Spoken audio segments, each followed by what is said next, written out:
Hi everyone, welcome back to the BookTube channel. Today I'm here to do a little bit of a book tag because I don't have a reading vlog ready for you guys yet because I still have to edit the one that I was working on before. But anyways, I wanted to post something. So let us begin. Today I'm going to be doing the anti-tbr book tag, which is basically just a bunch of books that you are never going to read. And you know, we know that I have very strong opinions about certain books. Everyone does, but I would love to hear y'all's thoughts in the comments. And if you have different answers to some of these questions, or if you agree, let me know down below. Anyways, let's get started. The original creator of this tag is Nicole and her books. So question number 1 is a popular book that everyone loves that you have no interest in reading. I feel like my answer for this isn't great because not everyone loves this book, but people have really strong feelings about it, and they kind of say like, you should read it either way to figure out blah blah blah whatever. I'm not interested, and it is A Little Life. This is a book that I'm sorry, no matter what you say, I don't think you could ever convince me to read this book. And I'm pretty firm on that stance. I bet that it is a beautiful work of literature. I bet that it has a lot of emotion. I also know that I'm the kind of person that will sob if I read a book that is sad or emotional or something bad happens to the main character. And I really don't think that I would emotionally be okay after reading that book. And I also heard a rumor, again, I do not know if this is true, I heard a rumor that the author of the book does not believe in talk therapy. And that's a bit of a red flag, especially since I'm vaguely aware of some of the themes that are in the book. Can't lie, that's very concerning to me. So yeah, unfortunately, I will never be reading A Little Life, and I have no qualms about that fact. I'm simply just not curious enough to find out what goes on in that book, and also do not want to put myself through the pain of reading it, if I'm being totally honest. Okay, a classic book that you don't have any interest in reading.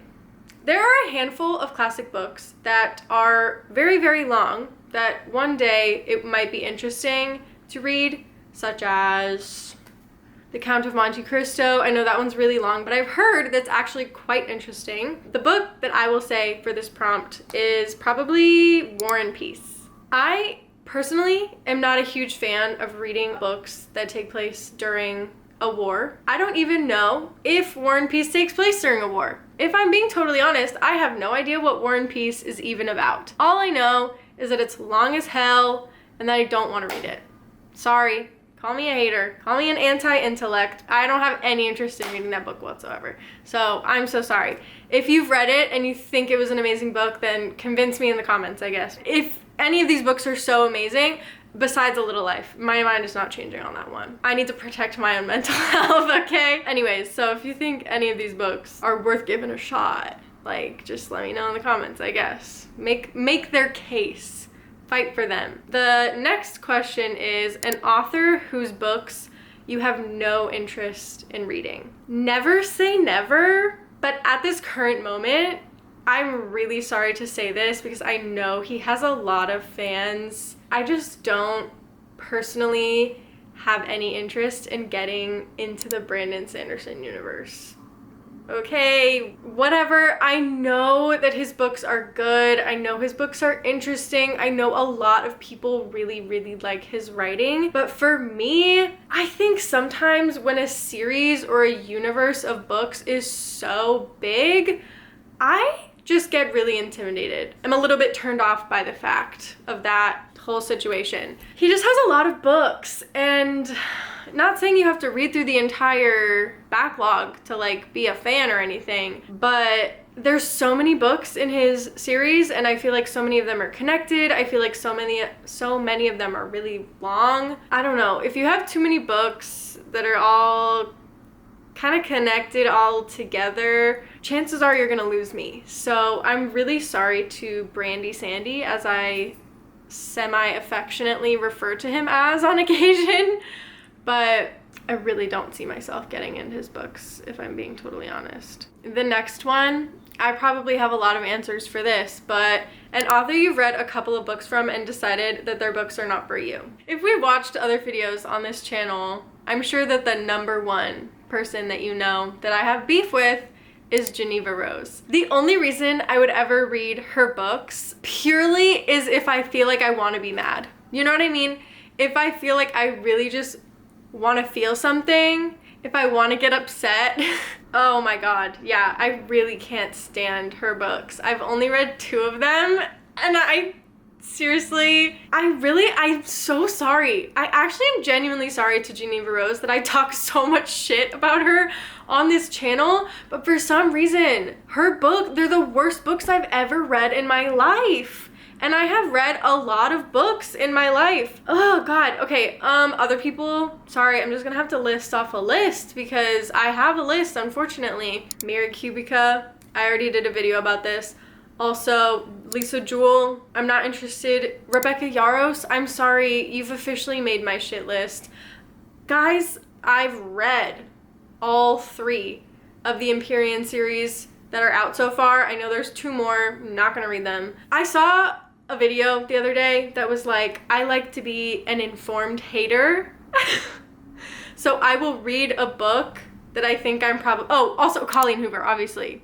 That's a given, I feel like. Anyways, this person was saying how they like to be an informed hater. And I was like, honestly, that is the most relatable thing I have ever seen or heard, because I don't get like major FOMO, but like sometimes a book can be a little stupid, but I'll still have a fun time with it. You know what I mean? Like there's a handful of books that are arguably not written well, very silly, but I still enjoyed them. Sarah J. Maas is like teetering on the edge of being on this list as well. What I was saying before with the being an informed hater, I don't want to just sit on the outside and say, oh, this book is shitty because everyone else says it's shitty and the person that wrote it is shitty, or like whatever opinions you have about whatever. I like being able to consume the material, have my own personal thoughts about it, and then be able to shit on it if I please, if I so choose. Because then I can actually come from an informed place and say, for these reasons, I didn't like this book.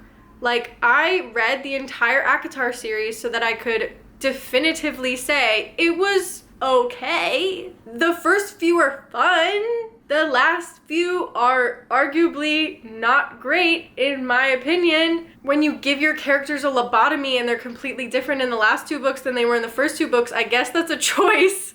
That's a choice that you can make. Legally, that's your right as an American, but doesn't mean that I'm gonna like the book, okay? Anyways, for Geneva Rose specifically, the writing is purely just bad. Like, I've read Wattpad that is better than her writing. Genuinely. I have read books on Wattpad that are better than what Geneva Rose can put out there and somehow sell millions of copies.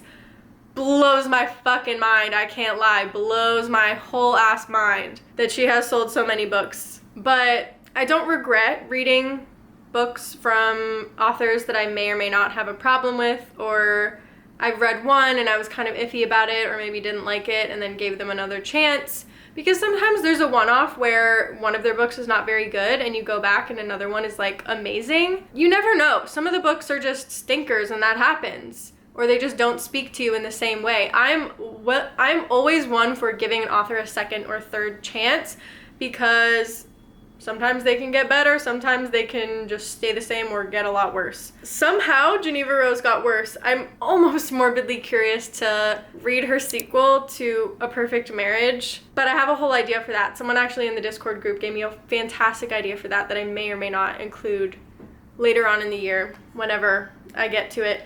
But anyways, I'm totally on a tangent now. You know, talking about authors that you hate will do that to you. But anyways, that's so far my list of authors that I've read a couple books and I'm just like, I'm so sorry, girl, but it's not for me. 100% not for me. Anyways, moving on to the next question, because I could talk about that all day. A genre you have no interest in, or a genre you tried to get into but couldn't. Probably horror, particularly body horror. I'm not a huge scary stuff person. I really don't like scary movies. I don't like scary stuff in general. It's actually kind of a running joke in my family that every time we suggest a show or a movie to my mom, her first question is it scary? Because she hates scary stuff. And I'm the same way. I don't like horror movies and I don't really read scary books. I just don't like it. I was listening to Starling House recently, and if you've read it or listened to it, you know that it's not particularly a scary book, but it was probably one of the scariest books I've ever read. So if that tells you anything, like, I have no tolerance for horror, especially body horror. I actually genuinely feel physically ill when I'm reading stuff like that. I read Our Wives Under the Sea, and that book kind of just gave me the heebie-jeebies a little bit. The writing was beautiful. I just felt like there was nothing going on. Like, I wanted a few more answers. I feel like other people have said the same thing. I'm not alone in that. Body horror and horror, I don't really like. Not for me. Sorry. The next question is a book that you have bought but will never read. And this can be a book that you have unhauled or returned to the library unread. So when I was still buying books from thrift books, and that was my main source of getting books to read them when I was getting back into reading, I bought a couple of books from thrift stores and I bought a couple of books from thrift books. And I remember buying The Body Keeps the Score. Before doing any research about it, I had gotten a suggestion from like one person or a few people. I had seen it around and they were like, oh, you should read this book. It's about like trauma and how your body holds trauma and blah, blah, blah. And I was like, that sounds really interesting. Okay, cool, cool, cool.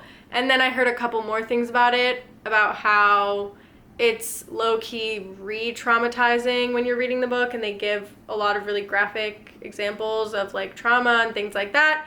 And then I decided, much for the same reason that I don't think A Little Life will be for me, that The Body Keeps the Score is also not for me. So I ended up selling it on Pango Books, I think, after it sat on my shelf for a little while and realizing that it was not the book that I wanted it to be. So that was a book that I bought and never ended up reading, and I never will read it. This next question is a series you have no interest in reading or a series you have started and DNF'd. So I have a couple answers for this one. Honestly, I hate to say it, but Powerless by Lauren Roberts. I don't think I'm gonna read that one. It's a trilogy, I think, with maybe a little novella in the middle. I've heard that it's just kind of a cheap, tropey version of Hunger Games, and that is my favorite series of all time, and I don't think that I could do Suzanne or myself dirty like that.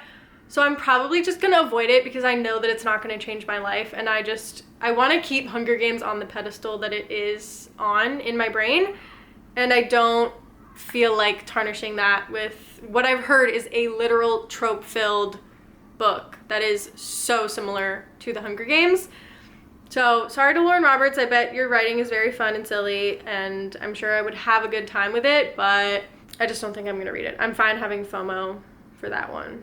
JOMO, dare I say? Oh, another series that I've also started in DNF'd, like I mentioned, the Empyrean series by Rebecca Yarros, Fourth Wing and all that. I got 3 books in, decided that it's really not for me because the characters are so infuriating to me.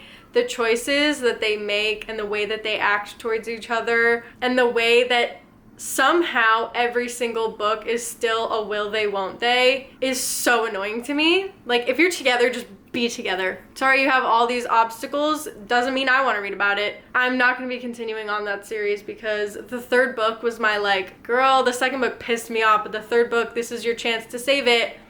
And she did not save it for me. The huge twist at the end, I was like, okay, yeah, I'm good, thanks. Another series I have absolutely no interest in reading, Crescent City by Sarah J. Maas. Oh my god, no. I'm not a huge urban fantasy person, and I found that out quite recently. I like fantasy books, but urban fantasy for some reason does not do it for me. I like magical realism set in a city for sure. Throne of Glass is very much on my iffy list. I'm still not convinced if I'm going to read that or not. Maybe I'll read the 1st book and see how the writing is, because it's one of those ones that I know if you read it, it's just like candy for your brain. And like, I remember reading the ACOTAR series and then trying to read The Secret History by Donna Tartt. And I feel like in general, I probably would not have felt so apathetic towards that book if I had read it at a different time. You know what I mean? I feel like I would have actually enjoyed that book a little bit more. I don't think I would have rated it 5 stars by any means, but I definitely would not have rated it a 3-star. But I tried to read it after I read ACOTAR and I was like, am I stupid? Like, do I not have any brain cells anymore? What's going on? Because I don't get it. Like, I really don't get it. And I think a big part of that is because I had been reading the ACOTAR series. And when you read books like that, I'm not saying that you're stupid. I'm not saying that you are not as smart as other people. I'm just saying you don't need any literary analysis to really read those books and enjoy them. Like, you don't need to have any critical thinking skills in order to read and enjoy books like that. And that's fine. If you really truly just want to have some escapism and like want to sink into a world and really just like not think and read, that is totally fine. I'm not going to judge you because I do that all the time. Sometimes you just want to turn your brain off because of the horrors of the world. I would say maybe don't do that all the time because, you know, it's good to care about your fellow human being, but Throne of Glass, I don't know, because am I in the mood to read a 7-book series of cotton candy? Like a cotton candy ass book? Maybe. I don't know. In between other shit? Perhaps.